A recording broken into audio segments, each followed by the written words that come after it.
అరకులోయలోని మేఘాల కొండ అందాలు ప్రకృతి ప్రేమికులను కనువిందు చేస్తున్నాయి. కొండల మధ్య పాలకడల్ని తలపించేలా ప్రకృతి సోయగం పర్యాటకుల్ని కట్టిపడేస్తోంది. గిరిజనుల నృత్యాలు, వారి సంప్రదాయాలు పర్యాటకుల మనసును దోచుకుంటున్నాయి. అందుకే ఆ అద్భుత దృశ్యాలను చూసేందుకు వివిధ రాష్ట్రాల నుంచి పర్యాటకులు పెద్ద ఎత్తున తరలివస్తున్నారు.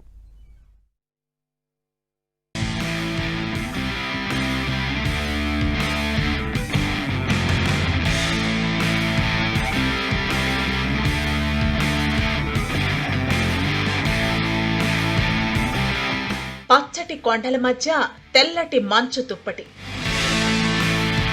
పర్యాటకులను కట్టిపడేసే ప్రకృతి అందాలు, ఆకట్టుకునేలా గిరిజన సంప్రదాయ నృత్యాలు, పల్లె వాతావరణాన్ని తలపించేలా చలిమంటలు, సెల్ఫీలు దిగుతూ పర్యాటకుల ఆనందోత్సాహాలు. ఈ అద్భుత దృశ్యాలు అరకులోని మాడగడగా పిలువబడే మేఘాల కొండ అందాలు.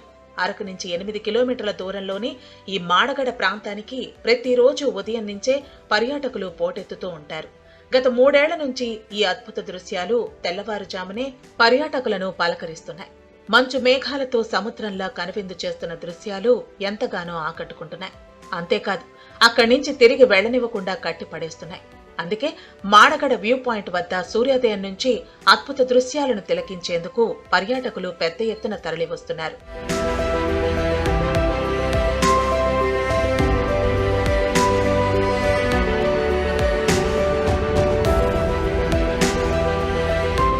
ఉదయం 6 గంటలకు మాడగడ ప్రాంతానికి చేరుకున్న పర్యాటకులకు గిరిజనులు సౌకర్యాలు కల్పిస్తారు. ఆహార పదార్థాలతో పాటు వినోద కార్యక్రమాలు సైతం ఏర్పాటు చేస్తారు. ముఖ్యంగా గిరిజనుల థింసా నృత్యాలు పర్యాటకులను ఎంతగానో ఆకట్టుకుంటున్నాయి.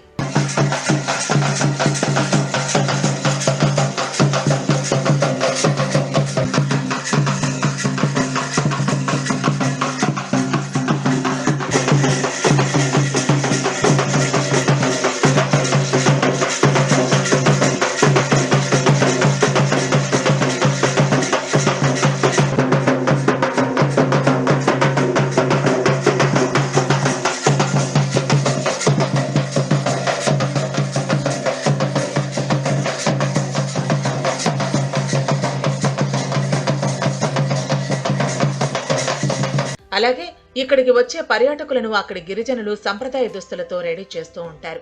చిన్నారుల నుంచి పెద్దవాళ్ల వరకు చాలా మంది అక్కడి సంప్రదాయ పద్ధతిలో రెడీ అయ్యేందుకు పోటీ పడుతూ ఉంటారు.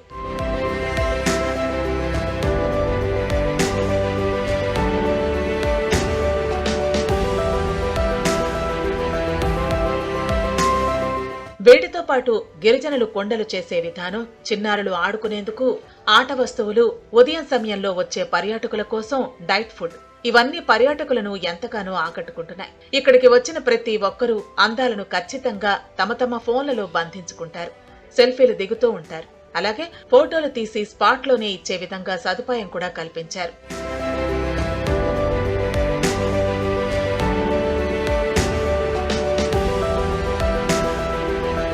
ఈ మాడగడకు దేశవ్యాప్తంగా మంచి ఆదరణ లభించింది. హైదరాబాద్, వరంగల్, బెంగళూరు, కోల్కతా ప్రాంతాల నుంచి పర్యాటకులు పెద్ద ఎత్తున తరలివస్తున్నారు. గతం కంటే ఇప్పుడు మేఘాల కొండ అద్భుతంగా ఉందని, గిరిజనులు ఏర్పాట్లు చేసిన అల్పాహారం, వినోద కార్యక్రమాలు కూడా చాలా బాగున్నాయని సంతోషం వ్యక్తం చేస్తున్నారు. అరేంజ్మెంట్స్ అయితే టాప్ నాచ్ అండి. నేను ఒక 10 years బ్యాక్ వచ్చాను, ఇలా లేకుండేటప్పుడు. ఇప్పుడు చాలా డెవలప్మెంట్ అయింది. వాళ్ళ ట్రైబల్ ఫోక్ డాన్సెస్, మన పాటరీ, ఇంకా చాలా ట్రెడిషనల్వి చాలా పెట్టారు. మనం అన్ని చూడొచ్చు. మనం కూడా ఎక్స్పీరియన్స్ చేయడానికి మన అటైర్స్ కూడా వాళ్ళు చేస్తున్నారు. బాయ్స్ కి, జెంట్స్ కి, ఉమెన్ కి అందరికి ట్రైబల్ డ్రెస్సింగ్, మన పాటరీ నేర్చుకోవచ్చు. ఆర్చరీ ఉంది. పిల్లలకు కూడా చాలా యాక్టివిటీస్ ఉన్నాయి. Very nice place. రావచ్చు, ఫుల్ ఫ్లెడ్జ్ గా ఎంజాయ్ చేయొచ్చు. బిజీ లైఫ్ అండ్ ఎవ్రీథింగ్, ఇది కొంచెం ఆ వర్క్ ప్రెషర్ అంతా పక్కన పెట్టేసి ఇట్లా ఓన్ గా ఎంజాయ్ చేయడం, ఈ కల్చర్ అనేది నేచర్ని ఎంజాయ్ చేయడం చాలా బాగుంటుంది. అందుకే రమ్మంటున్నాను. ఇక్కడ కల్చర్స్ కానీ, ఇక్కడ సీనరీస్ కానీ అన్నీ చాలా బాగున్నాయి. ఫస్ట్ టైం రావడము, మళ్ళీ రావాలనుకుంటున్నాం. ఈ 3 నెలల పాటు సుమారు 300 మంది గిరిజనులు మేఘాల కొండకు వచ్చే పర్యాటకులకు కావాల్సిన సదుపాయాలు కల్పిస్తున్నారు. అటు మేఘాల కొండకు వెళ్లేందుకు రోడ్డు మార్గాన్ని పర్యాటక శాఖ అభివృద్ధి చేస్తోంది.